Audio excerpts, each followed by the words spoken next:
Juste pour reculer un peu, quand j'ai pris la décision de partir de l'entreprise que mon père allait vendre pour aller dans l'immobilier, j'avais une maison, j'avais un camion, j'avais une moto.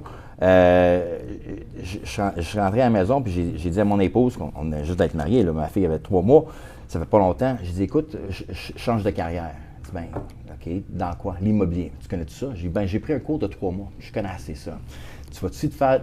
Comment tu vas tout supporter ça? J'ai dit, ben, écoute, il n'y a pas d'argent qui va rentrer. Mais trust me, donne-moi 3 ans, puis je vais te montrer que je suis capable de le faire.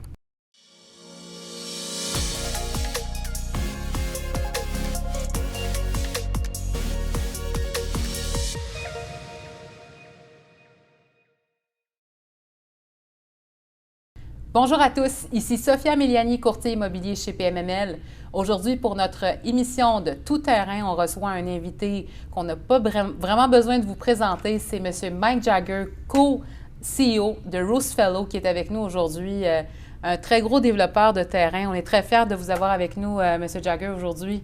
Merci d'être avec nous. Merci beaucoup. C'était un grand plaisir d'être avec vous tous à PML. Bien, merci. Mike, on peut-tu se tutoyer? Absolument. Super. On va avoir une émission fluide. On va pouvoir discuter. Aujourd'hui, Mike, je sais qu'on n'a pas vraiment besoin de présenter ni Mike Jagger ni Roosfellow au marché. Vous êtes connu comme un très grand acteur du marché, un très gros développeur connu à travers toute la province. Vous faites des projets à travers le pays aussi. Vous n'êtes pas uniquement au Québec. Vous êtes aussi à l'extérieur du Canada actuellement. Oui. Vous êtes en train d'expansionner vos actifs à travers l'Amérique un petit peu, je pense. Et on aimerait savoir, avant toute cette grosse histoire à succès et ce gros développement, Mike Jagger, c'est qui? Comment ça a commencé tout ça? Très bonne question. Alors, je suis fils d'un entrepreneur. Mon père, quand il avait 16 ans, il est parti de la Slovénie, en Europe, pour venir au Canada. Initialement, ce n'était pas le Canada. Lui, il voulait venir dans un pays qui était chaud. OK. Et quand il était en allemand, puis il a demandé au monsieur au port, tu sais, j'aimerais ça aller en Australie. Il dit, non, tu vas aller en Canada, il fait bien plus beau là-bas. Il ne connaissait pas ça. Parfait, c'est le mois de février. Il est arrivé au Canada, puis il faisait moins 16. Il dit, écoute, il fait froid, mais je vais m'essayer quand même. Puis il n'est jamais parti. Ouais. Il est venu ici, il était ébéniste, il était un butcher dans une épicerie. Puis il travaillait pour une usine, dans une usine où est-ce qu'il produisait les sacs de sport. Et à un moment donné, le propriétaire de l'usine qui produisait les sacs de sport, il dit, écoute, je vois la passion, tu souhaites-tu continuer avec moi, devenir un foreman? Il est resté. Il a lâché les 2 autres carrières, il est resté là.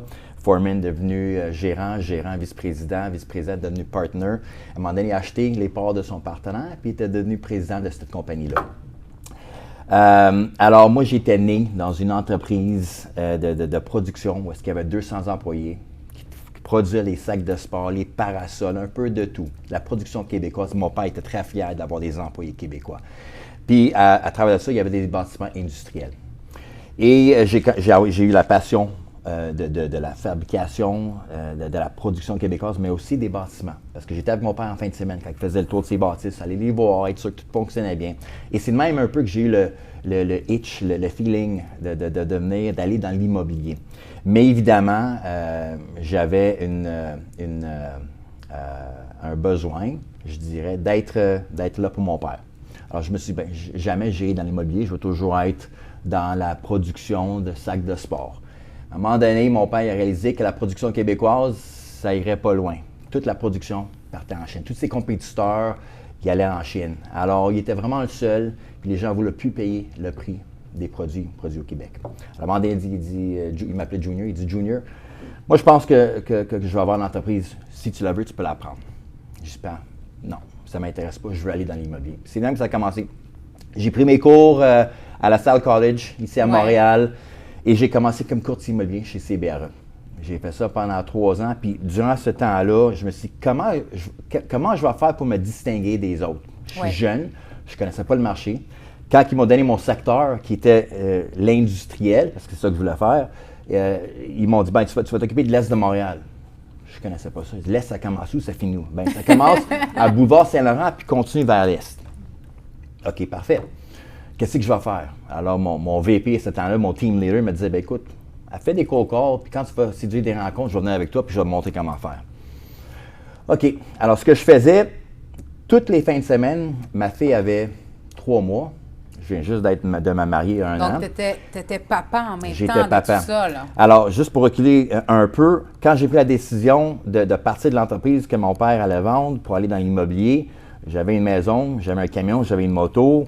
Je suis rentré à la maison, puis j'ai dit à mon épouse, on venait juste d'être mariés, là, ma fille avait 3 mois, ça fait pas longtemps. J'ai dit, écoute, je change de carrière. Elle dit, ben, OK, dans quoi? L'immobilier. Tu connais tout ça? J'ai dit, ben, j'ai pris un cours de 3 mois. Je connais assez ça. Comment tu vas tout supporter ça? Je dis, ben, écoute, il n'y a pas d'argent qui va rentrer, mais trust me, donne-moi 3 ans, puis je vais te montrer que je suis capable de le faire. Pas de problème, j'ai confiance en toi, vas-y. On a vendu la maison, on a vendu les camions. On a déménagé dans le 1,5 de mes beaux-parents, dans le sous-sol du triplex, pour vraiment commencer, parce qu'on n'avait pas d'argent qui entrait. Et c'est même que j'ai commencé dans l'immobilier. Mais à cause que je n'avais pas d'argent, il fallait que je pousse. Je me suis dit, comment que je vais faire pour me distinguer? Toutes les fins de semaine, avec ma fille dans le car seat en arrière, je faisais le tour de tous les parcs industriels. Anjou, Montréal-Est, Montréal-Nord. Puis j'allais rue par rue, puis je prenais des notes. Bâtiment, cette adresse-là, c'est plus ou moins pied carré, je prenais des photos. Puis de lundi à vendredi, je faisais des co-calls. Puis après 2 ans, j'étais un je te dirais pas les meilleurs, mais un des top vendeurs d'espace industriel, la location, la vente, dans notre division à Montréal. Et c'est là que, finalement, un développeur local, Montoni, m'a approché en me disant « Hey, je vois comment tu fais les affaires, tu es vraiment un bon vendeur, je serais intéressé de t'avoir travaillé avec moi. » On en a parlé, mais ma crainte encore là, c'est un nouveau défi. Je ne connais pas la construction, parce qu'il était contracteur. Ouais. Il dit « Correct, tant que tu sois bon vendeur, on peut t'apprendre la construction, c'est facile. » J'ai pris encore un leap of faith. Je dis « OK, je pars du broker, du courtier, puis je vais aller dans le développement immobilier. » C'est de même que j'ai commencé le développement immobilier. Puis au début, je faisais tout. Gestion immobilière, la location, je cherchais des terrains. Alors, j'ai vraiment appris de tout. Puis j'avais un très beau mentor avec M. Montoni. Il m'a appris vraiment tout. Il m'a pris comme son right-hand man. Et c'est là que j'ai vraiment eu le goût d'être développeur. Mais j'ai jamais pensé au début d'être à mon compte. Je dis, c'est le fun, je suis content de ce que je suis. Mais avec le temps, j'ai réalisé que j'avais le même bug que mon père, à être propriétaire d'une entreprise. Un entrepreneur dans le sang. Exactement. Puis après 10 ans, finalement, je me suis dit non, c'est le temps de le faire. Et j'ai dû m'asseoir avec le propriétaire, le groupe Montoni, pour lui dire, écoute, j'adore tout ce qu'on a, vous m'avez tout offert comme opportunité, mais il faut que je fasse un changement. Pourquoi? On est une famille, il fallait que je le fasse pour moi-même. C'était vraiment ça. Et c'est de même que le goût, l'appétit pour devenir entrepreneur, développeur immobilier a commencé. Oui. C'est une très belle histoire, Mike, parce que, en quelque part, ça a commencé avec l'immigration de tes parents. Absolument. Ça a commencé avec, en quelque part, ton père qui s'est perdu parce qu'il s'en allait vers un pays chaud, il s'est retrouvé dans un pays froid. Puis j'aime ce que j'entends parce que c'est aussi ton succès, c'est aussi le succès de ton père, c'est aussi le succès de tes parents, c'est aussi le cheminement de la Slovénie à l'Amérique, au Canada. Puis c'est comme un succès familial, en quelque part. Absolument. C'est une très belle histoire. Puis c'est le fun parce que tu as aussi eu la chance de pouvoir faire de tout. Avant de devenir un développeur comme tu es aujourd'hui, bien, tu as occupé pas mal tous les postes qu'on peut occuper dans le milieu immobilier. Tu es passé de courtier immobilier à développeur avec Montoni, à travailler avec de la location, de la gestion d'immeubles. C'est tellement important parce que je pense qu'aujourd'hui, un développeur immobilier a besoin de connaître toutes les facettes du métier. C'est important. Puis je pense que c'est dans tous les domaines. Quand tu veux être propriétaire d'une entreprise, il faut connaître chaque département pour que personne ne peut te dire comment que ça se fait. Et c'est ça que j'ai apprécié de l'opportunité que j'ai eue dans mon passé. C'est que vraiment, comme gestionnaire, comme gens de la location, acquisition de terrain, j'ai vraiment appris tous les différents aspects. Et en apprenant cela, j'ai su vraiment comprendre qu'est-ce que je voulais et qu'est-ce que je ne voulais pas faire. Et ce que je veux dire par cela, Groupe Montoni sont contracteurs et développeurs immobiliers. Oui. Quand j'ai commencé Rose Fellow avec mon partenaire Sam, puis je peux te raconter l'histoire, comment que ce métier-là a commencé, mais j'ai su vraiment au début comprendre que je ne voulais pas être contracteur général. Je voulais être strictement développeur immobilier et travailler avec des contracteurs généraux pour vraiment être en mesure de choisir qui serait le meilleur pour chaque projet. Ce que je veux par cela, c'est que si on développe un projet résidentiel, ce pas tous les contracteurs qui sont bons dans le résidentiel. C'est vrai. Puis il y a des contracteurs qui sont bons dans l'industriel qui ne connaissent pas ça, puis vice-versa, qui font des bons tours, mais qui ne font pas du commercial. Alors, je voulais vraiment avoir les meilleurs gens autour de moi pour faire chaque projet. Et la manière qu'on a fait les choses un peu différentes, puis on le fait toujours aujourd'hui, c'est que quand on trouve un terrain, nous on regarde ça comme un canevas. On met une feuille blanche sur la table, ça c'est la localisation, et on invite nos architectes, nos ingénieurs, nos directeurs de construction et le contracteur général qu'on pense serait le meilleur pour le projet. On s'assoit autour de la table et on dit voici ce qu'on veut acheter, comment que vous voyez le projet. On a un budget de X. Je lance un chiffre, 110 $ le pied carré pour un projet de construction à cause des prix de tension X pour arriver à un taux de loyer de 15 $ le pied carré net. Comment on peut construire le meilleur projet pour ce terrain-là pour arriver à ces taux de loyer-là? Ce qui nous aide en faisant cela, c'est qu'on travaille tous en équipe. L'architecte et le contracteur vont faire un concept qui travaille dans le budget. Ce que souvent plusieurs personnes font, ils vont demander à un architecte, voici un terrain, fais-moi un concept, un design. Un mois, 2 mois, 3 mois plus tard, quand ils vont avoir ce concept, ces plans-là, ils vont soumettre à leurs équipes d'estimation, recevoir un prix. Oh non, 20 % trop cher. Retourner au plan, retravailler les dessins. Ralentissement. Ralentissement, délai. Ce qui fait, on appelle le vendeur, j'ai besoin d'une extension dans mon due diligence. Ça ne fonctionne pas. On est agile. On est une compagnie qui est très jeune. Nous, tout ce qu'on a, c'est notre is our word of mouth, is our promise. Quand on s'assoit avec un vendeur et il dit pourquoi toi? Pourquoi pas tes 4 autres compétiteurs? Tout ce qu'on a, c'est notre réputation. On va vous donner la main, on va vous dire on va closer en dedans de 60 jours. C'est une promesse. Alors, on va tout faire pour arriver à ce point-là. Parce que Montréal, c'est un village, comme toutes les autres villes. Si tu ne respectes pas ce que tu dis, le monde y parle. C'est vrai. Puis ils vont dire, Rose Fellow, non, ils posent toujours, ils mettent des terrains sous contrat puis ils le drop. Ou ils mettent des terrains sous contrat puis ils vont demander des extensions. Mais si on fait juste de l'autre manière, qui est gagnant? Le vendeur est gagnant. Puis le courtier immobilier est gagnant aussi. Parce que le courtier, lui aussi, il doit, quand le vendeur veut demander, mais qui tu penses que je dois choisir? Quand il dit Rose Fellow, il met sa réputation sur la table aussi en disant, écoute, je pense que c'est eux les meilleurs pour closer le terrain. Définitivement. Puis ça, c'est un point tellement important que tu parles, Mike. Tu sais pourquoi? Parce que beaucoup de monde ne comprennent pas que quand on fait des transactions et qu'on doit faire des vérifications diligentes et qu'on doit imaginer un projet pendant la transaction, pendant la due diligence, ça met énormément de pression sur un vendeur. Absolument. Parce qu'il s'arrête, là. Il ne peut plus recevoir d'offres. La mise en vente de sa propriété est stagnée, est bloquée. Fait qu'il met toute sa confiance envers cet acheteur-là. Ça, c'est une chose. Mais il y a aussi la chose que le fait que tu travailles, tu fais arrimer, en fait, tous tes experts et tes professionnels en même temps dès le départ. Quand tu fais ton start, c'est start pour tout le monde. Et pas, on fait travailler lui en premier, le projet revient, on fait retravailler lui. Ça, c'est des délais qui sont énormes, qui peuvent être économisés. Les délais, c'est du temps, mais c'est aussi de l'argent. Et c'est du double travail que tu évites à tes professionnels. Donc, tu es capable de faire plusieurs deals en même temps, avancer plus vite. Puis au final, tout le monde est gagnant. Tes vendeurs, tes clients, puis même ton futur acquéreur ou ton futur locataire qui va occuper le site. Oui. Parce qu'au lieu de faire un projet en 3 ans, bien, tu vas peut-être être capable de l'économiser en 1 an et demi ou 2 et tu vas être en mesure déjà de mettre tes locataires en place. Ça, c'est tellement important, surtout dans le marché actuel, puis surtout dans le marché industriel où est-ce qu'on est en train de voir une forte demande. Le marché industriel, comme tu le sais, il a atteint un pic en 2023 et aujourd'hui, tu as fait une très, très belle acquisition sur la Rive-Nord en 2023, une des plus grosses acquisitions de la Rive-Nord que tu as faites en industriel.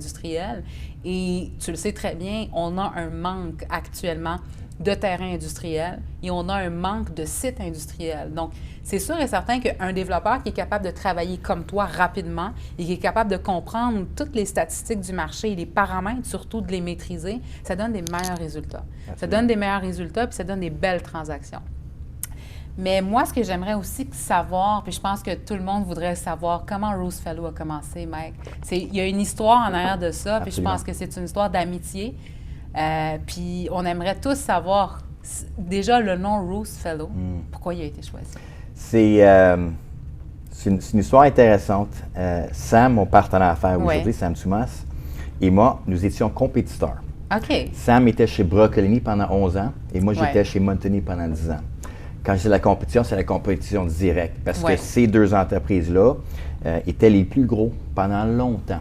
Quand il y avait des appels d'offres, que ce soit Amazon, ABB, n'importe quelle grosse organisation qui était appelée, les deux. Montagnier. Et on se croisait tout le temps. Un sortait d'une salle de conférence et l'autre rentrait. Puis je le voyais tout le temps, Sam. Puis c'était mon ennemi. J'étais son ennemi. Mais avec un peu de temps et la maturité, on a appris à respecter les pertes qu'on avait chacune. Ce que je veux dire par cela, si je ne gagnais pas un mandat, je lançais un nom, ABB, je le textais Sam. « Hey Sam, je n'ai pas eu le mandat, je sais que tu l'as eu, félicitations. J'ai travaillé fort pour ce mandat-là, alors je sais comment fort toi tu as travaillé pour l'avoir. Good job. » Même chose. Et Sam et moi, on a le même âge. Je suis un peu plus vieux, 3 ans plus vieux que lui. Mais nos épouses ont presque le même âge. Nos enfants, on en a 2 chacune, ont presque le même âge. Alors, il y a une synergie. À un moment donné, ces appels, ces textos sont devenus « Hey, on devrait aller prendre un petit drink, on va-tu luncher? » Et c'était vraiment juste shoot the shit, excuse le terme, on ne parlait pas de business. Et à un moment donné, « Hey, tu veux sortir? On va aller avec nos épouses, on va aller souper. Ouais. Il y avait une amitié là aussi. Nos enfants aussi, ils étaient amis. Alors, à un moment donné, je ne sais pas si c'était un verre de vin de trop, mais ma femme me disait, hey, je vois vraiment la synergie. Vous êtes tellement différents, mais je vois une synergie. Pourquoi vous ne travaillez pas ensemble? Haha, good joke, ça passe. Mais 2 ans plus tard, on s'est dit, hey, je pense qu'on devrait s'essayer. Puis il y en a plusieurs qui ne savent pas, mais Sam, quand il a quitté Brooklyn, il a pris du temps à lui-même, mais à un moment donné, il était venu travailler avec moi chez Montagnier. Pas pour partir à notre compte, pour vraiment travailler ensemble.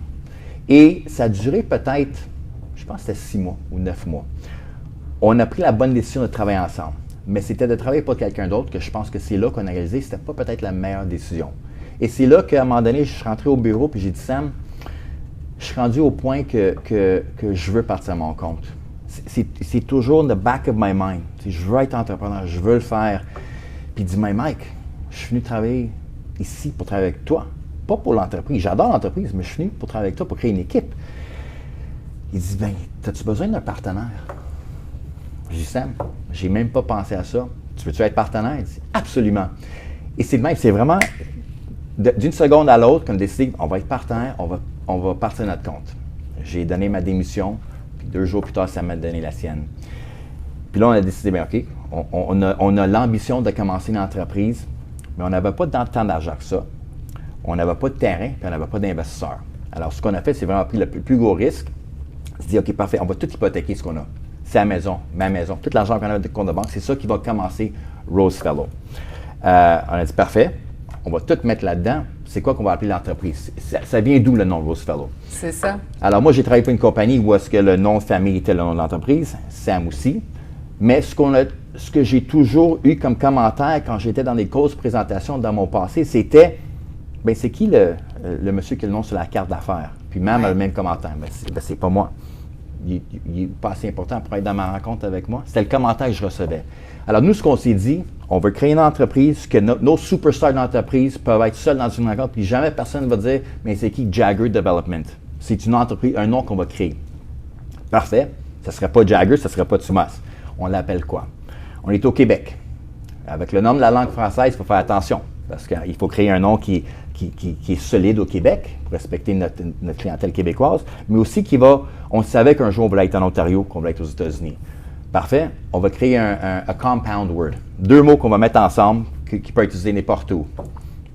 On crée quoi? Bien, qu'est-ce qu'on a? On n'a pas vraiment d'argent. On a vraiment des contacts. C'est quoi un nom qui reflète le mot, tu sais, contact, network?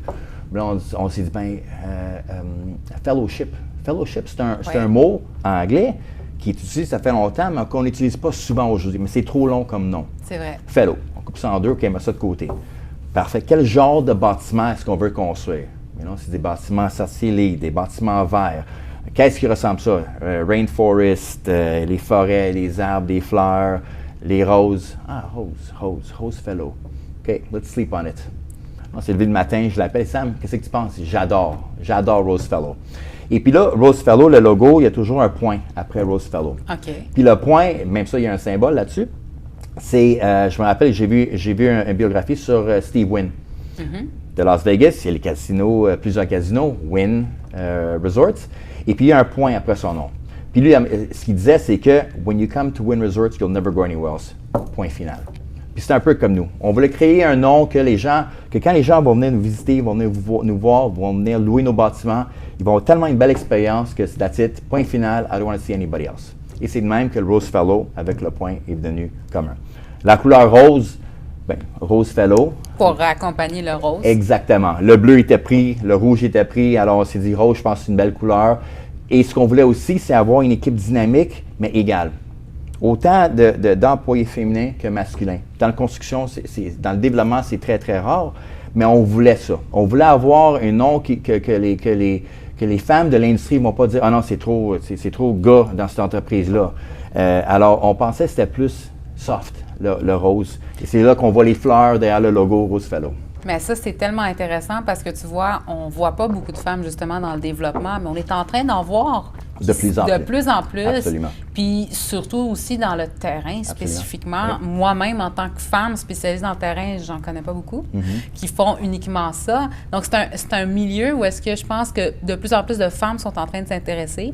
Et c'est un milieu aussi où est-ce que je pense que la femme a sa place. Absolument. Parce qu'il y a tellement de types de choses à faire dans le développement, dans l'immobilier commercial, dans l'immobilier industriel, que je pense que c'est un métier qui va devenir de plus en plus demandé pour les femmes dans les prochaines années. Mais c'est tellement intéressant ce que tu dis, Mike.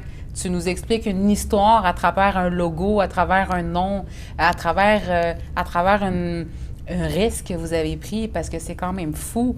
2 gars qui décident d'hypothéquer leur maison après une conversation au bureau. Est-ce que « Are you ready? I am? » Puis je suis pas venue pour l'entreprise, je suis venue pour travailler avec toi. Fait que, tu sais, c'est fou quand même.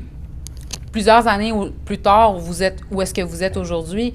Vous êtes hyper connu sur le marché québécois, vous êtes à travers le pays, vous êtes aussi maintenant aux États-Unis. Moi, ce que j'aimerais savoir, en tant que développeur immobilier, je sais que tu as fait des très gros développements, certains de tes développements sont très connus, mais c'est quoi le développement qui te laisse jusqu'à aujourd'hui des souvenirs parce que tu as eu des challenges? C'est quoi les challenges, les plus gros challenges que tu as dû à vivre en tant que développeur immobilier? C'est, dès le début, évidemment, tu rentres dans une rencontre avec un vendeur de terrain et on est des personnes qui ne voulaient jamais se cacher. Jamais se cacher derrière un habit, derrière une cravate en disant voici ce que vous voyez, c'est la norme. Oui. Ce que vous voyez, what you see is what you get. Dès le début, on s'est dit, ben non, we want people to feel comfortable. On veut que les gens nous connaissent. Dès les premières rencontres, on rencontrait des gens puis ils disaient, ben écoute, la meilleure histoire, les investisseurs qui disaient, écoute, moi pour être partenaire avec vous, I want you to put skin in the game. Mettez de l'argent égal à moi, 50-50. On regarde et dit, écoute, notre 5 de cette opportunité-là est tout ce qu'on a. Les 3 millions de dollars que vous voyez, c'est tout. C'est nos maisons. C'est tout l'argent qu'on a dans le compte de banque. C'est tout. Alors, notre 5 c'est égal à votre 95 parce que si on le perd, on perd tout. Ouais. C'est là qu'ils ont dit, on comprend. Et c'est pour continuer à ça, les vendeurs de terrain, ils disaient la même affaire, ben écoute, vous êtes nouveau. Qu'est-ce qui m'assure que vous allez vraiment closer sur le terrain? Les autres, je sais qu'ils ont de l'argent. C'est parce que si on le perd, on perd notre réputation.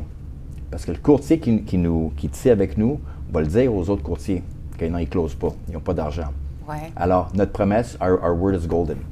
Alors, je te dirais, c'était un des points importants pour vraiment convaincre les gens qu'on était, we're for real, on est ici pour rester longtemps. Et c'est là, après un projet, 2 projets, 3 projets, les gens réalisaient, OK, non, eux, quand ils se commettent à de quoi, ils vont closer. Alors, on investissait beaucoup d'argent et de temps avant même de rencontrer ou avant même de mettre un terrain sous contrat pour que quand on rencontre un client, on sait voici le plan qu'on a déjà. Voici ce qu'on veut faire. On était beaucoup plus avancé ou on a mis beaucoup plus de temps que d'autres pour leur expliquer que la recherche est déjà faite. L'offre qu'on met, c'est parce qu'on est sérieux. C'est pas juste une offre pour le mettre sous contrat et dire bon, on va s'essayer par la suite. Non. On a tout fait les recherches, on sait ce qu'on peut faire, ce qu'on ne peut pas faire. On veut closer. Alors ça crée de la confiance aussi. Le projet, pour répondre à ta question, laquelle qui me vient à l'idée, qui a créé un gros impact à l'interne, c'est l'acquisition du terrain à Kirkland. C'est un terrain de 1,3 million de pieds carrés sur la 40 au coin de Saint-Charles. C'est un terrain qui appartient à la ville de Kirkland. La ville de Kirkland est allée en appel d'offres, je te dirais limité. Ils ont appelé quelques développeurs. Je pense qu'on était 5 au début. Et on devait faire une présentation pour l'expliquer le pourquoi. Pourquoi Rosefellow? Et je ne sais pas exactement ce que les autres ont présenté, mais nous, ce qu'on a réalisé avec le terrain, c'est qu'il y avait 47 voisins directement en arrière du terrain, des belles maisons. On est rentré dans la première présentation, parlant pas de bâtiment, parlant pas de livres, parlant pas de carbone zéro, en disant, écoute, vous avez 47 citoyens dans votre communauté qui vont venir cogner à la porte en disant, qu'est-ce qui se passe? La construction, combien de temps ça va durer? Définitivement. Et c'est de même qu'on a commencé la discussion en disant, écoute, avant même de commencer la construction, ce qu'on va faire, c'est créer des barrières ou créer une zone tampon entre le résidentiel pour les protéger, le son, la lumière, la vibration. Voici comment on va respecter ces gens-là, parce que ces 47-là vont être à vos portes à tous les jours si on ne s'occupe pas d'eux. Puis là, ils nous regardent et disent, wow, vous êtes les premiers à parler des citoyens et non de votre projet. J'ai des bâtiments industriels, tout le monde peut en faire. Oui, on va le faire LEED, oui, on va le faire carbone zéro, ça va être quelque chose de beau, ça va être de classe, mais c'est pas là. Le nerf de la guerre, c'est les citoyens. Comment on va être sûr de les garder en collaboration. Puis de ne pas aussi faire tomber la valeur des maisons des citoyens, parce que ces gens-là ont mis de l'argent pour habiter là. Absolument. Et c'est de même que ça a commencé.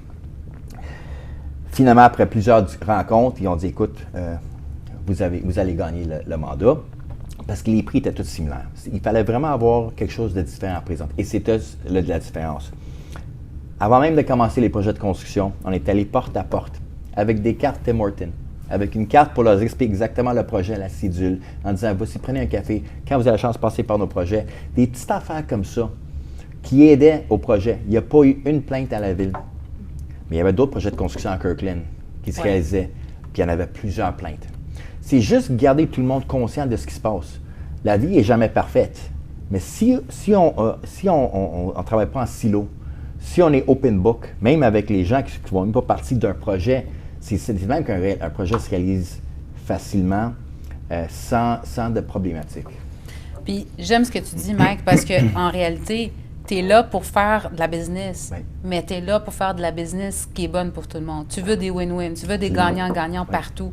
Parce qu'au final, si toi, tu gagnes, tu veux que les autres aussi gagnent. Absolument. Puis ce qui est important en tant qu'entrepreneur, qu'on soit développeur, qu'on soit investisseur, qu'on soit dans un autre domaine complètement, qu'importe le produit qu'on va vendre ou qu'on va livrer, il y a du monde alentour. Puis on va impacter des vies. Absolument. Puis on veut toujours garder une belle réputation pour pouvoir grandir, mais on veut toujours garder une belle relation, surtout. Parce que ces gens-là habitent en arrière de ton projet. Demain, ce gars-là qui habite la maison en arrière va peut-être devenir un locataire de ton business. Il va peut-être ouvrir son commerce. Moi, en tant que courtier, j'ai eu énormément de transactions où est-ce que c'est un gars du quartier qui achète. J'ai vendu une bâtisse, un terrain commercial, industriel à Terrebonne, où est-ce que c'est un monsieur qui habite en arrière du terrain. Ça fait 35 ans qu'il l'a acheté.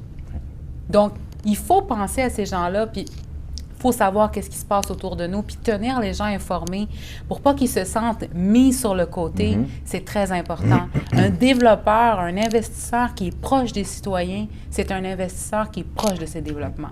Puis si tu es proche de tes citoyens, tu vas mieux comprendre ton projet. Ce message de transparence est extrêmement important pour nous. Non seulement pour chacun de nos projets, mais à l'interne chez Rosefellow. Quand on a commencé Rosefellow, on a passé beaucoup de temps à faire des vidéos, comme qu'on fait présentement. Ouais. Pour que les gens apprennent qui sont les personnes derrière Rosefellow. Parce que ce que j'ai vu dans l'industrie, pas seulement au Québec, partout dans le monde, qu'on voit des très grosses entreprises de développement immobilier, on ne connaît pas c'est qui la personne, le président, le propriétaire, comment la machine fonctionne à l'interne. Alors, on a passé les premiers 6 mois à vraiment expliquer les gens qui sont Rosefellow. Pas pour avoir les meilleurs terrains, mais pour créer les meilleures équipes, pour attirer les meilleures personnes. Je suis extrêmement fier aujourd'hui d'avoir une équipe incroyable. Le cœur qu'on voit de chaque personne quand ils mettent leurs efforts dans un dossier, c'est incroyable. On n'a jamais des spécifications à quelle heure tu vas entrer, à quelle heure tu vas partir. Il y a des gens qui sont là à 7 h du matin, qui partent à 7, 8 h le soir. Pas parce qu'il faut, parce qu'ils veulent. Puis quand tu leur parles, tu vois la passion. C'est comme si chacun d'eux serait les propriétaires d'une entreprise. Alors pour nous, le message dès le début, c'est que qu'est-ce qu'on va faire pour attirer les meilleures personnes? Souvent, je me fais poser la question, « Hey, ça devrait être dur de trouver des ingénieurs, ça devrait être dur de trouver des personnes en développement. » Non. On a tellement de personnes qui nous appellent de d'autres entreprises qui nous disent, « Écoute, j'aimerais ça travailler avec vous. Je ne connais pas exactement ce que vous faites à l'interne, mais je vois votre message, puis je suis attiré par ce message-là. » Puis c'est le même, il n'y a personne qui travaille en silo chez Rose Fellow. Chaque lundi matin, on a un round table. Ouais. Tout le monde, la réceptionniste, notre CFO, tout le monde est autour de la table pour comprendre chaque projet. Parce que tout le monde pourrait avoir une opinion. Notre réceptionniste pourrait dire, « Hey, j'ai un cousin qui travaille pas loin de là, ou il habite pas loin de là. Puis ce serait bien intéressant qu'on a des cyclables, il n'y en a pas. Des petites idées. » Mais c'est de même qu'il faut travailler. J'ai travaillé pour des entreprises où est-ce que tout le monde travaille en silo, ça ne fonctionne pas. On a toujours dit, les portes sont ouvertes, chaque projet, chaque personne va savoir le proforma, chaque personne va comprendre les coûts pour que quand notre vice-président en location va être négocié avec un locataire potentiel, mais il va savoir c'est quoi son bottom line. Il va savoir c'est 12 $ net. Bien, pourquoi que c'est 12? Bien, parce que le coût de terrain, le coût de financement, le coût de construction, je n'ai pas le choix. Mon maximum, c'est 12, je ne peux pas aller en bas de ça. On veut que ça soit la transparence totale parce qu'on veut que tout le monde comprenne chaque détail. C'est de même que tu crées une équipe gagnante. Définitivement. Puis tu crées une équipe gagnante, mais tu tisses des liens avec ces gens-là. Tu tisses des liens. C'est une famille. Ça devient une famille. Exactement. Puis, quand tu as une équipe comme ça, tu es capable de faire des grandes choses parce que tu as du monde sur qui compter. Puis je pense que derrière chaque personne qui a du succès, il y a une équipe. Pour ajouter à ça, excuse-moi de te couper, pour ajouter à ça, souvent les gens me disent, pourquoi vous continuez? Vous n'en avez pas fait assez, vous êtes rendu à 24 projets, 31 millions de pieds carrés, un chiffre d'affaires de 3 milliards. C'est simple, c'est à cause de nos équipes.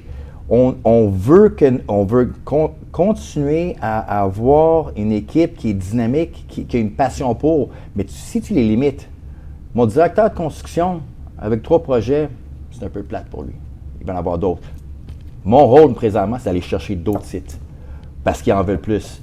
Quand il va me dire, hey Mike, je suis correct avec 4 projets, parfait, je vais aller trouver un autre superstar. On va l'ajouter à l'équipe. Ouais. Puis quand il va en avoir 4, on va avoir 12 projets, 24, 36, mais là, on aura besoin d'une autre quarantaine parce qu'on a une équipe qui en veut plus.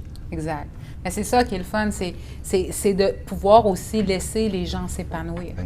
Puis moi, j'ai une chose que je pense qui est vraiment importante dans ce que tu dis, c'est que tu as toujours une personne qui a un talent. Oui. Les gens ont du talent, puis on doit laisser exprimer les talents de chaque personne. Puis je pense qu'à travers le message que tu viens de passer, c'est ça que tu fais avec tes équipes. Tu prends le talent de chaque personne, le potentiel de chaque personne, puis tu laisses cette personne-là briller. Il faut. Puis c'est ça qui donne des équipes solides. Absolument. Il y a souvent des entreprises qui vont embaucher des personnes qui sont moins intelligentes, qui connaissent moins, pour toujours être le plus compétent autour de la table. On est toujours sûr, Sam et moi, d'être les moins compétents autour de la table. Parce que si on est les plus compétents, il y a un gros problème chez Rose Fellow. On a une équipe incroyable, ils savent comment faire, puis il faut cela pour nous. Il faut une infrastructure qui peut se supporter tout seul pour que moi et Sam ouvre nos bureaux aux États-Unis. Oui. Alors, pour être en mesure de partir, il faut avoir une infrastructure qui peut continuer à évoluer, à grandir seul. Alors, c'est ça le but. Définitivement. Mais c'est tellement intéressant. Puis moi, ce que j'aimerais savoir, Mike, c'est que toi, tu as fait plusieurs acquisitions, puis tu fais principalement des acquisitions de terrain, tu fais beaucoup d'industriels. Oui. C'est quoi un site qui est intéressant pour Rose Fellow? C'est quoi les critères que Rose Fellow regarde quand ils font une acquisition de terrain? Ça prend quoi? Très bonne question. Alors, c'est pas seulement un terrain qui est zone industrielle. Premièrement, c'est un terrain qui est zone industrielle avec l'opportunité ou l'exigence où est-ce qu'on peut faire de la distribution. Souvent, des villes, ils ont un zonage industriel, mais c'est limité à la fabrication. C'est ça, recherche et développement. Mais la distribution n'est pas permise. On le voit, la fabrication revient au Québec. On voit que plusieurs entreprises, ils arrêtent de faire la production en Chine, ils veulent la faire locale. Mais on n'est pas rendu que c'est 50-50. Alors, quand même, il faut avoir un zonage ouvert. Deuxièmement, les accès aux autoroutes pour le camionnage est extrêmement important. Alors, on cherche des terrains souvent qui sont à proximité des autoroutes ou en bordure des autoroutes. Le troisième, mais je te dirais, c'est probablement le plus important, c'est le labor pool. Il faut avoir de l'emploi dans les alentours. C'est tellement dur aujourd'hui de trouver des La gens, main-d'œuvre. la main-d'œuvre, de trouver des gens qui veulent travailler, mais il n'y a personne qui veut conduire 40 minutes pour se trouver un site. Alors, des terrains qui sont en bordure des borders des États-Unis et Canada, où c'est des beaux sites pas chers, mais quand tu n'as pas assez d'employés, tu peux avoir une belle bâtisse que tu peux louer à 5 $ net. Si tu n'as pas d'emploi, c'est un gros problème. Alors, la main-d'œuvre est extrêmement importante. Alors, avoir ça à proximité.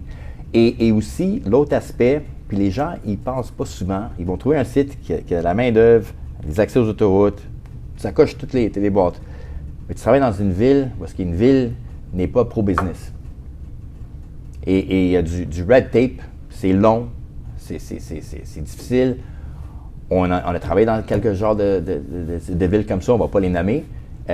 On ne va jamais y travailler. On ne va jamais trouver un site. Je ne peux pas trouver un site qui est parfait. Si dans certaines villes, on ne l'achète pas à cause des nuisances avec ceux qui travaillent dans ces villes-là. Quand c'est trop compliqué, on ne veut pas faire affaire avec. C'est normal parce que vous avez aussi des échéanciers. Oui. Puis il faut aussi parler de ça parce que ça, c'est la réalité du développeur. Le développeur, là, c'est pas facile pour arriver à un résultat quand tu fais ton proforma parce que principalement le temps de la réalisation d'un projet est importante. C'est ça le résultat. Fait que si on a des secteurs où est-ce qu'on a des difficultés, on a des ralentissements au niveau des municipalités, où est-ce qu'on n'arrive pas à avoir des réponses assez rapides, c'est sûr et certain que ça freine beaucoup de développeurs. Absolument. C'est un point très, très important que tu parles aujourd'hui. Mais on sent, je te dirais depuis le début de l'année 2024, on est en train de ressentir, moi je suis principalement dans plusieurs transactions, dans plusieurs villes différentes, fait que je ressens un petit peu comment c'est en train de bouger, puis on est en train de voir une amélioration, on est en train de voir, surtout qu'aujourd'hui, les autorités compétentes, ils essaient de comprendre mieux la réalité du développeur, puis c'est ça qui va aider au futur. Avec la crise qu'on a actuellement de logement, puis avec le besoin, parce que tu sais, les gens parlent uniquement de la crise de logement. On a besoin de 1,8 million d'unités avant 2030. Mais le 1,8 million d'unités avant 2030, ça veut dire quoi? Ces gens-là ont besoin de travail. Ces gens-là ont besoin de amenities, des services de proximité. Absolument. Et les terrains industriels vont être des terrains qui vont abriter des emplois pour ces gens-là, vont abriter des commerces pour ces gens-là. Donc, c'est sûr et certain que les municipalités, les autorités compétentes, avec tout ça, sont en train de réaliser un besoin aussi du développeur. Parce qu'ils ont besoin du développeur pour pallier au manque, mais pour pallier au manque, il faut que les autorités se rapprochent des développeurs. Il y a certaines villes qui ont compris ce game-là et qui ont maintenant créé des pôles spécifiques pour accompagner les développeurs, mettre des personnes ressources dans les municipalités, des gens qui sont des professionnels. Parce que c'est pas vrai qu'au niveau des municipalités, tout le monde est capable. C'est pas un manque de compétences, c'est un manque de ressources. Exactement. Et je pense qu'on doit investir dans ces ressources-là auprès des institutions gouvernementales, des municipalités, de toutes les autorités compétentes, parce que c'est ensemble qu'on va être capable de réussir cette mission-là. Et aussi, il faut avoir le sens de collaboration, même avec les villes. Oui. La mentalité dans le passé comme développeur était je travaille des plans, j'apporte des plans, voici ce que je veux faire, j'attends mon permis. Non. Ça ne fonctionne pas. Ce qu'on a fait, puis un exemple, je reviens à Kirkland, c'est un projet qu'on a notarisé au mois de septembre. L'appel était dans la terre pour commencer le projet au mois de février. Ouais. Extrêmement rapide. Et comment? Parce qu'aussitôt qu'on était gagnant, on a demandé à la ville pour avoir un brainstorming avec la ville.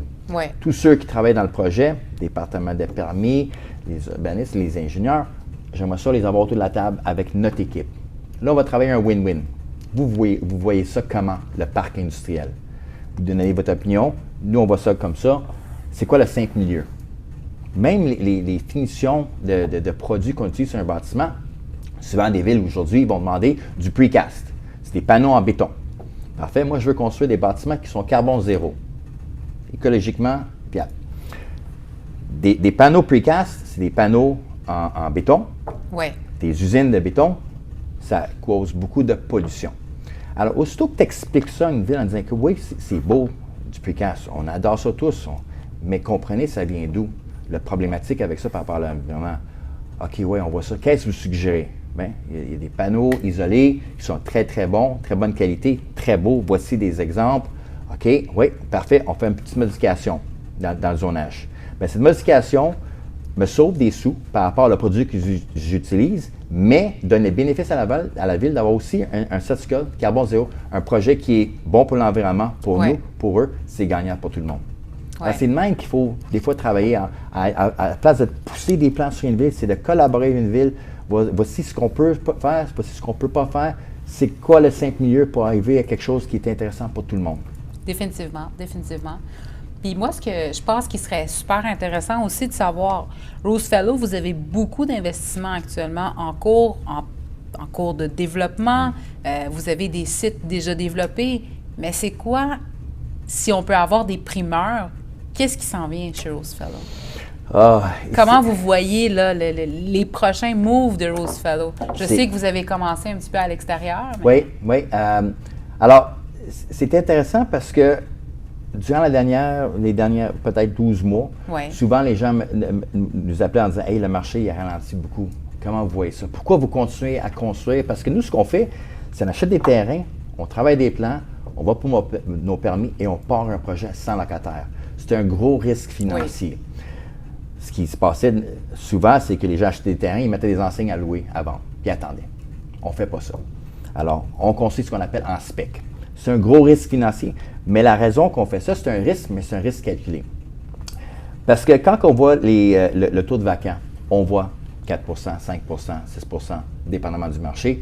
Mais si on regarde vraiment ce chiffre-là, puis on détermine c'est quoi, dans le 5 c'est quoi le pourcentage qui est de bâtiments de classe A, neuf, de 32, 40 pieds clairs, on va voir que le pourcentage est vraiment de peut-être 0,6 à 1 Alors si, puis on le voit, les grosses entreprises, les Fortune 500, les Fortune 5000, ils ont besoin d'un bâtiment qui a une belle hauteur parce qu'eux, ils analysent l'espace cubique et non au pied carré. Ouais. Ils n'ont pas tant d'options que ça. Le fait qu'on construit en spec, 2 fois sur 3, on est les seuls qui ont un bâtiment dans le coin où est-ce qu'ils recherchent. Alors, je te dirais, 80% du temps, quand on construit, les bâtiments sont loués, même avant qu'on complète la construction, même si on part sans locataire. Alors, ça, c'est un de nos avantages et la raison pourquoi on continue à construire. L'autre question que je me fais poser, tu ne penses pas à ralentir et attendre que le marché va être encore plus agressif, plus intéressant? Le problème, c'est que si tu attends que tout soit parfait, et là, je commence la construction, mais ça prend 2 ans, 1 an et demi. Alors, je perds mon opportunité. Alors, construire quand les choses ne sont pas parfaites, puis l'avoir prêt quand ça l'est parfait, encore là, on vient juste de louer 250 000 pieds carrés à Canada, le plus gros deal industriel en spec dans la région d'Ottawa, dans l'histoire d'Ottawa. Pourquoi? On était les seuls à avoir 250 000 pieds carrés prêts tout de suite. Alors, quand la demande était là, oui. Toi, tu étais prêt. Exactement. Ça, c'est une chose très importante que tu parles, Mike, parce que beaucoup d'investisseurs puis de développeurs ne se rendent pas compte de ça. Oui. Quand on a vu la hausse des taux commencer en 2022 puis elle a atteint son pic en 2023, beaucoup d'investisseurs me disaient « Je vais attendre le marché, voir qu'est-ce qui va se passer. » It's wrong. Non, c'est ça. Parce que si tu fais ça pendant que tout le monde décide de se retirer, tu manques des deals. Les plus belles transactions qui ont été faites pendant 2022-2023 pour des gros terrains ont été faites parce que c'est des gens qui avaient moins de compétition. C'était des développeurs qui continuaient à avancer malgré la tempête. Et si tu n'es pas capable d'avancer pendant la tempête, comment tu vas pouvoir grandir? C'est ça. Un développeur ou un investisseur doit être capable de vivre à travers les tempêtes, qu'importe ce qui arrive. Puis tu dois être prêt à récolter les fruits quand que ça vient. Absolument. Puis tu dois être prêt à avoir des fruits cachés pour pouvoir continuer quand il y a une tempête. C'est tellement important, ces choses-là. Puis dans le développement aujourd'hui, beaucoup de monde ne se rendent pas compte. Puis ils se prennent tout à la dernière minute. Comme on a vu... L'année 2024, début de l'année, c'était encore très calme. Au mois de mars, on a eu le message gouvernemental qu'on va avoir une première baisse en 2024. Ça, c'était au mois de mars, je me rappelle. Les gens commençaient à appeler. Le marché recommençait. Mais tout le monde était frileux. Les gens avaient peur. Et première baisse, tout le monde est revenu en même temps. C'est ça. Qu'est-ce qui se passe? Plus de concurrence, plus d'inventaire sur le marché, moins de deals parce que tout le monde veut les mêmes deals, puis tout le monde se prépare pour la même chose. Fait que je pense que quelqu'un qui est capable d'anticiper ce que tu viens d'expliquer et d'anticiper, surtout dans des développements comme les vôtres, qui sont des développements majeurs, vous prenez des risques énormes, puis des risques monétaires surtout, mais vous êtes capable d'anticiper le besoin. Fait que vous visez le besoin du C'est ça. secteur, puis vous êtes capable de prendre le risque malgré tout, parce que le besoin reste.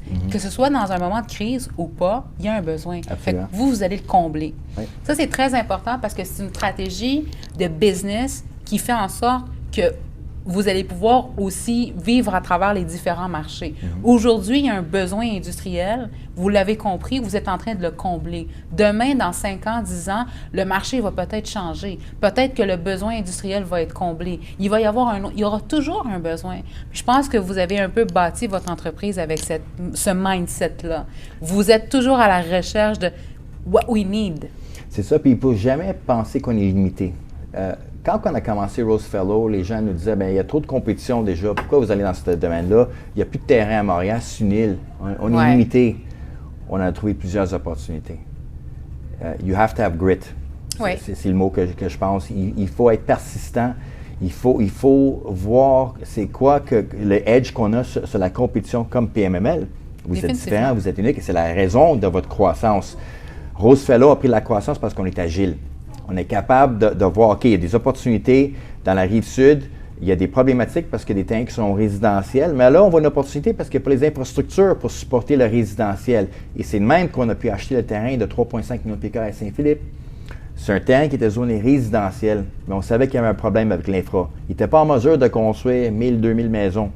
On est allé voir un propriétaire et on dit, écoute, vous avez un très, très beau terrain en bordure de l'autoroute avec des accès incroyables. Le zonage, je sais que c'est résidentiel, puis je sais que vous voulez un peu résidentiel. Est-ce que vous pensez vraiment être en mesure de trouver un acheteur? Je dis oui.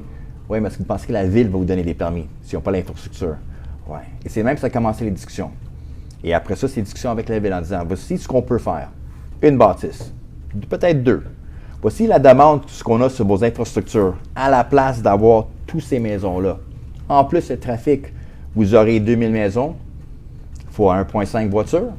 3500 voitures à 7 h du matin, à 5 h le soir, il y a de la congestion. On va avoir peut-être 100 camions par jour, peut-être 100 employés en voiture. Pas de dommages sur vos infras. Intéressant. Et c'est même que ça commence les discussions. Alors, il faut toujours voir les choses différentes. Il ne faut jamais se limiter à ce qu'on voit en noir et blanc sur une feuille en disant « Ah non, les terrains, c'est résidentiel. Moi, je trouve de l'industriel. » Non, mais peut-être qu'il y a une opportunité dans le résidentiel. Peut-être, même pour ceux qui sont dans le résidentiel, disant « Non, c'est du terrain industriel. » Mais ça ne va pas fonctionner. Il y a trop de résidentiels dans le coin.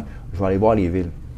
Et on a fait ça souvent. On rencontre les villes. Y a-t-il des opportunités que vous voyez avec le zonage qui est en place qui ne fonctionne pas? C'est arrivé que les villes ont dit « Ouais, on aimerait ça avoir de l'industriel. » Ça va être trop compliqué d'avoir du résidentiel dans ce coin-là. Ah! Tu rencontres le propriétaire, tu commences les discussions. C'est le même qu'on trouve des opportunités que les autres vont dire hey, comment ça, je ne l'ai pas vu ce terrain-là. C'est parce qu'il faut analyser, puis il ne faut pas se limiter. Jamais. Il faut vraiment, puis ça, c'est un point important parce que j'ai beaucoup de gens, quand ils font des demandes d'information, développeurs, investisseurs sur des terrains, envoie-moi la grille d'usage et de zonage. J'envoie la grille. Ah, I'm not interested. Non, c'est ça. C'est pas la grille qui va te dicter le futur du terrain. C'est que tu dois l'analyser. Tu dois aller au-dessus de ça. Tu dois regarder la topographie du terrain, comment il est fait, c'est quoi son potentiel. Oui, la grille te donne l'actuel, mais si tu as un projet qui va arrimer les besoins de la municipalité, les besoins des citoyens, puis les besoins des infrastructures en place, bien, il y a des miracles qui peuvent arriver. Absolument. C'est pas aussi juste des miracles, c'est la logique.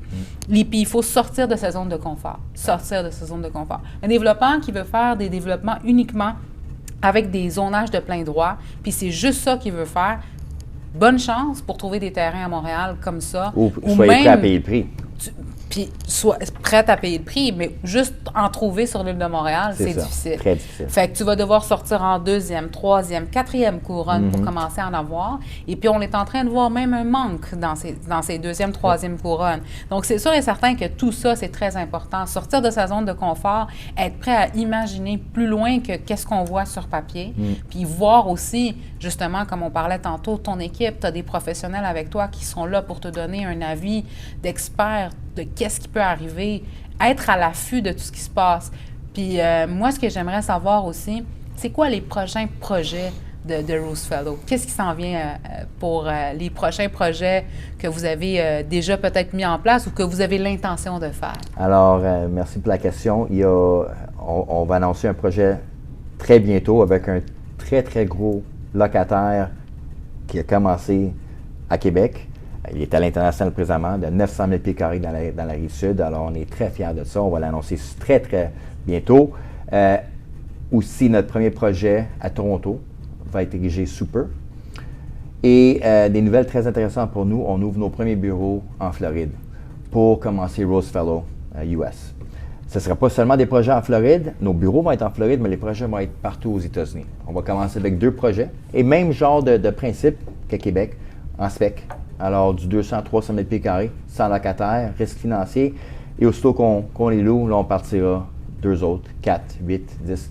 On pense que on aura le même résultat ou réponse du marché qu'on a à Québec et en Ontario. On est très excités à cela, mais pour être en mesure de faire cela, c'est parce qu'on est une équipe qui est fiable, une équipe qu'on a beaucoup de confiance avec, une infrastructure impressionnante à Québec. Excellent, mais c'est tellement incroyable d'entendre ça qu'une compagnie qui est partie au Québec est en train de maintenant faire des développements à travers le pays, mais qui se lance déjà aussi aux États-Unis. Je pense que c'est une histoire à succès. Mike, c'est très inspirant. Je pense que beaucoup de développeurs qui sont en train de commencer ou qui sont à mi-chemin ou qui ont peut-être toujours eu l'envie de rester très stable devraient écouter cette histoire à succès et comprendre comment, quand on ne se limite pas, on peut grandir, on peut avancer. Si je pourrais ajouter une dernière chose, souvent, je reçois des appels de jeunes qui sont à l'école ou même des personnes qui sont comptables ou avocats qui veulent partir à leur compte. Ils disent « Ouais, Mike, je ne suis pas dans la même situation que toi. J'ai une hypothèque, j'ai des enfants. » C'est vrai.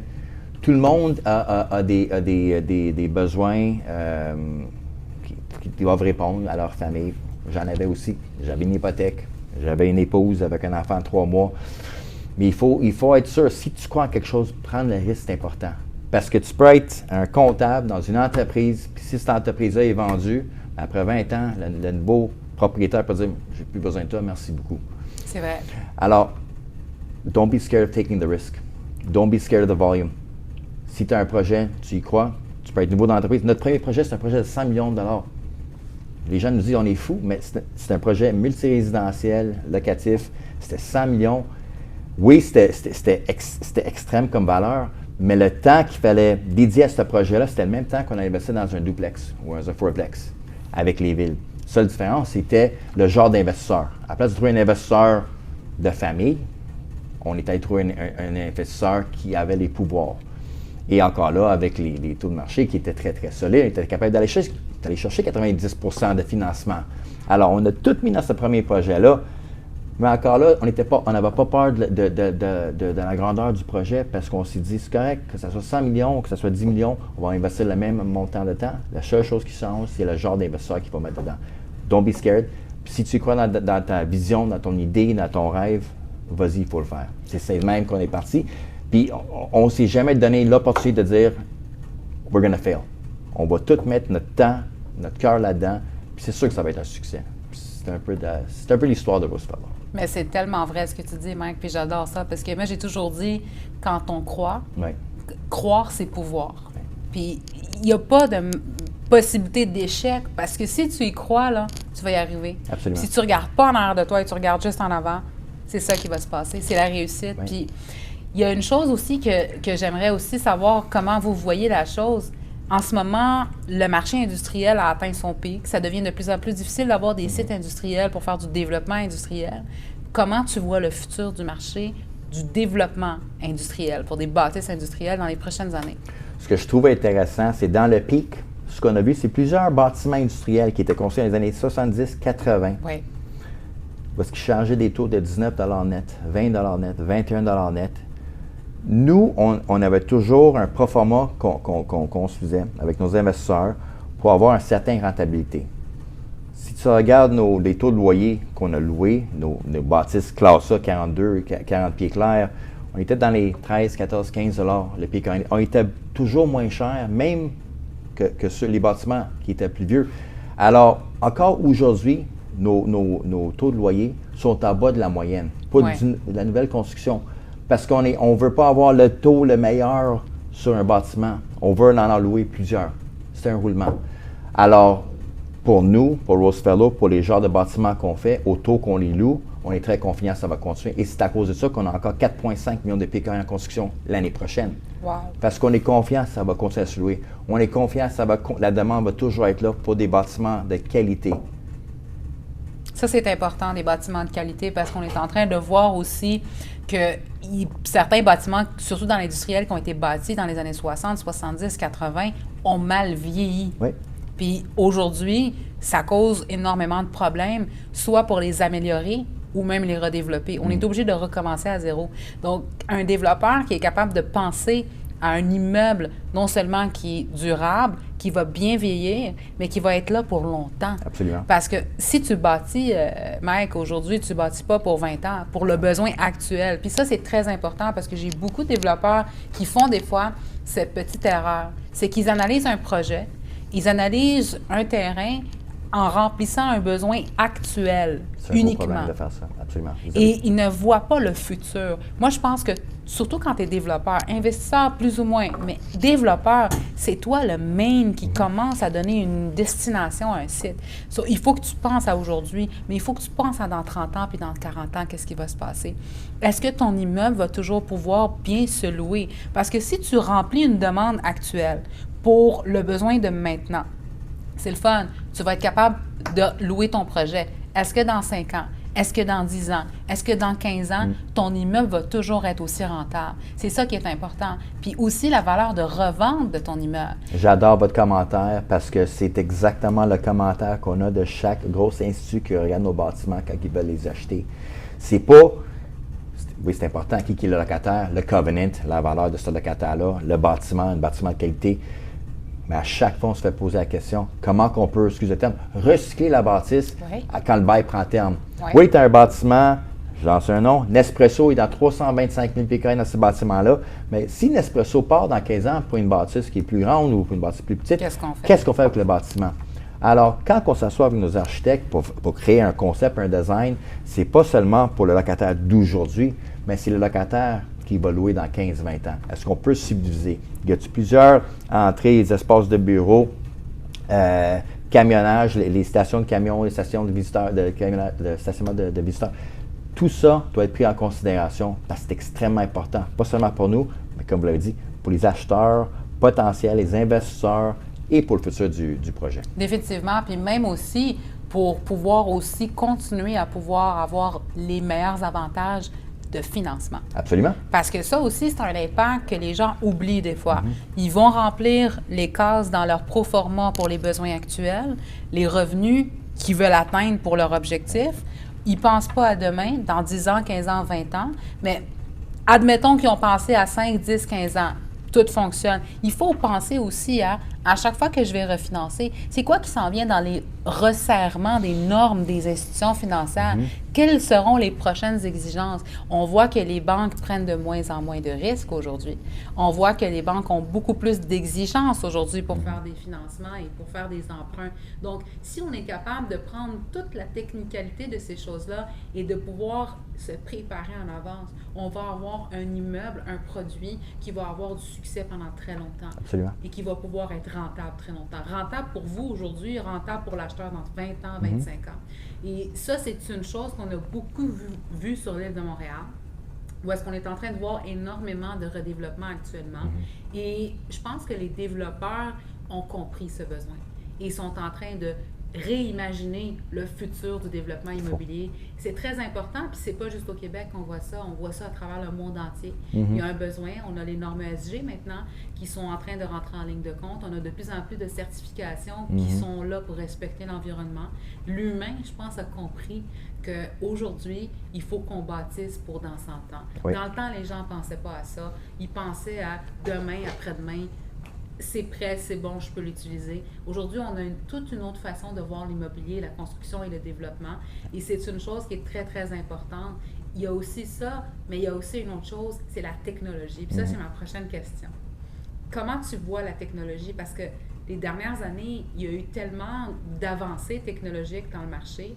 Il y a eu beaucoup surtout avec le lancement de l'intelligence artificielle, il y a beaucoup de questions qui se posent. Est-ce que Rose Fellow a déjà commencé à intégrer l'intelligence artificielle au sein d'entreprise, ou est-ce que vous avez l'intention d'intégrer quelque chose comme ça? Je te dirais les deux. Premièrement, par rapport aux locataires, on le voit déjà, comment la technologie a un pouvoir important. On pense à l'automatisation d'un bâtiment. Une entreprise qui va investir dans l'automatisation, habituellement, va investir plus d'argent dans la bâtisse que la bâtisse elle-même. Oui. Est-ce qu'il va faire ça dans une bâtisse qui a 18 pieds clairs, avec la périte, avec un... Non. Il va essayer de trouver la meilleure bâtisse qu'il peut parce que le coût d'investissement immobilier est minime par rapport à la coût technologique qu'il va investir dans la bâtisse. Ça, c'est une chose. On parle de AI, Artificial Intelligence, c'est incroyable ce qu'on peut faire aujourd'hui. Aujourd'hui, je peux avoir un plan, un certificat de localisation, puis rentrer le data dans un système, puis ça va me montrer c'est quoi le layout idéal pour un campus industriel. C'est impressionnant. C'est impressionnant, mais aussi on a peur, parce qu'on a peur, les gens qui vont à l'école, les architectes de ce monde aujourd'hui, est-ce que c'est quoi le besoin? Mais c'est sûr et certain qu'on a toujours besoin du touch humain pour comprendre c'est quoi que les gens veulent. C'est pas juste de maximiser une superficie.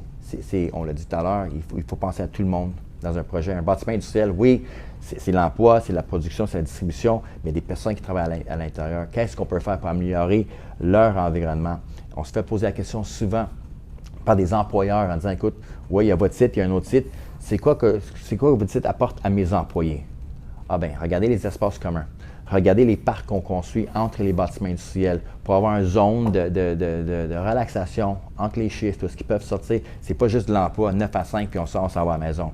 C'est ça qu'il faut regarder. La technologie va être toujours importante de plus en plus, mais l'humain va toujours avoir une importance incroyable. Alors, oui, l'intégration à l'interne, mais aussi les locataires, ils investissent beaucoup dans la technologie. Puis on est chanceux qu'on voit ces bâtiments qui sont neufs parce que c'est le besoin qu'ils ont pour ces genres d'entreprises-là. Définitivement, définitivement. Moi, ce que je pense, aujourd'hui, on a passé à travers énormément de points je te dirais, très importants, très sensibles pour le futur du développement. Puis aussi, on a passé sur comment est surtout la devise de Rose Fellow. On est très content d'entendre tout ce qu'on a aujourd'hui parlé avec toi, Mike, parce que c'est ça qu'on voulait voir. On voulait voir la réalité en arrière du développement. En arrière de tous ces gros bâtiments industriels, il y a des humains, il y a des gens, il y a des émotions, il y a des familles, il y a des histoires. Et je pense que c'est ça le plus important en arrière de chaque gros développeur. Puis c'est ce qu'on voulait savoir aujourd'hui avec toi. Puis notre dernière question, ça va être, c'est quoi le conseil que tu pourrais donner à tout développeur qui se lance dans le marché? Dans n'importe quelle entreprise, fais-le pas pour l'argent, fais-le pour la passion. Parce que si le goal ultime, c'est seulement le retour sur investissement, ce serait un flop total. Nous, on a commencé avec l'idée de faire les choses différentes, de travailler en collaboration avec tout le monde, de créer une équipe incroyable. C'est comme le terme manifestation, de voir ce qui vient dans le futur.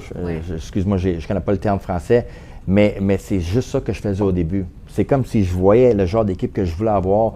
Même il y a 10 ans avant de commencer ma propre entreprise, j'ai toujours vu dans ma tête que j'aurais un partenaire qui serait un meilleur ami à moi. Je ne sais pas pourquoi. Puis là, fast forward, Sam, c'est un meilleur ami, on se voit en fin de semaine, on travaille ensemble. Je pense qu'il faut avoir la vision de ce que tu veux faire parce que tu as le cœur à ça. Pas le faire pour l'argent. Money will come. Money will come. Aujourd'hui, chaque dollar qu'on fait, on le remet dans l'entreprise pour investir plus de terrain, pour acheter d'autres projets. C'est là qu'on voit ce qui nous rend heureux. Avoir une nouvelle voiture, avoir une nouvelle montre, c'est le fun, mais c'est pas ça qui crée de la joie.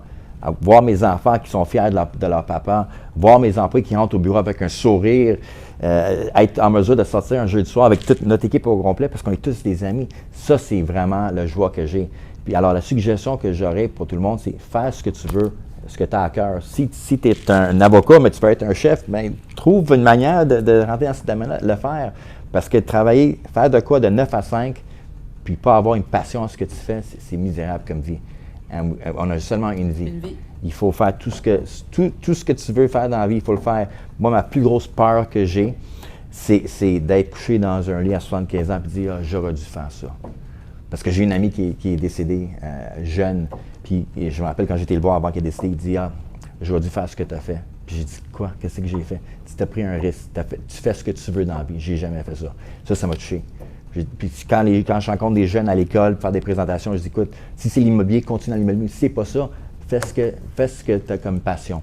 C'est très important, ça. C'est très, très important parce que si tu te lèves le matin pour t'en aller quelque part où est-ce que tu n'es pas content d'être, ça sert à rien. Exactement. C'est comme moi. Je viens d'un milieu où est-ce que mes parents, cabinet d'avocat, fait mon baccalauréat en droit, j'ai pas fait ça. Mais c'est ça.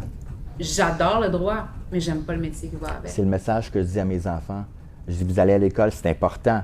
L'école, puis Sam me l'a dit ça une fois, tu sais, le meilleur exemple, ce que je donne à mes enfants aujourd'hui, ils disent, ben papa, pourquoi je devrais aller à l'école? Tu n'as pas été à l'université.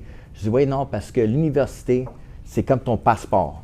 Quand tu es dans un bureau, quand tu vas aux États-Unis, ils vont demander ton passeport. Ils ne vont pas demander une liste de critères. Ouais. OK, parfait, tu as raison.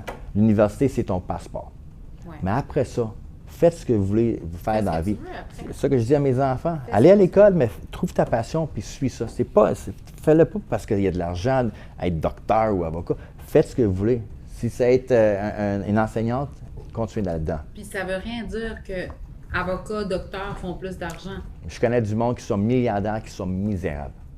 Misérables. J'en connais d'autres qui travaillent dans les maisons en nettoyage, qui sont les plus contents dans la vie. Dans le fond, si tu fais ce que tu aimes, puis tu vis tes passions, il faut être heureux dans la vie. Absolument. C'est ça le plus important à travers tout ce qu'on fait de tous les jours. Mais c'est un super beau conseil, Mike. Est-ce que tu aurais un message que tu aimerais donner au public par rapport à tout ce qu'on a jasé aujourd'hui ou peut-être même quelque chose que tu aimerais passer? Moi, ce que je dirais, c'est pay it forward. Si vous avez du succès dans ce que vous faites, aidez quelqu'un d'autre. Ouais. Moi, j'ai eu des personnes dans ma vie qui nous ont aidés au début, des investisseurs qui ont cru dans nous. On n'avait vraiment rien. On a investi tout ce qu'on avait comme argent, on a hypothéqué nos maisons. Des investisseurs qui ont pris des risques en disant, ouais, vous avez de l'expérience, mais à votre compte, vous êtes nouveau. On va prendre un risque, on va investir avec nous. On fait la même chose aujourd'hui. On investit dans d'autres. On donne pour des organisations. C'est important de redonner à la communauté, de penser comment tu peux aider la prochaine personne. Alors, ma suggestion, c'est si tu peux, aide. C'est pas nécessairement des millions de dollars. Ça peut être tout simple qu'acheter quelqu'un un café qui en a besoin parce qu'il est dans les rues, puis quelque chose que tu peux faire, c'est n'importe quoi. C'est le geste qui compte. Exactement. Merci Mike Jagger d'avoir été avec nous aujourd'hui. On est très content de t'avoir. Merci. Et on te souhaite un bon retour puis un bon succès aux États-Unis. Merci beaucoup. On est très fiers de ça. On a hâte de voir les enseignes de Rose Fellow en Floride. Merci beaucoup. Merci. Merci à vous tous.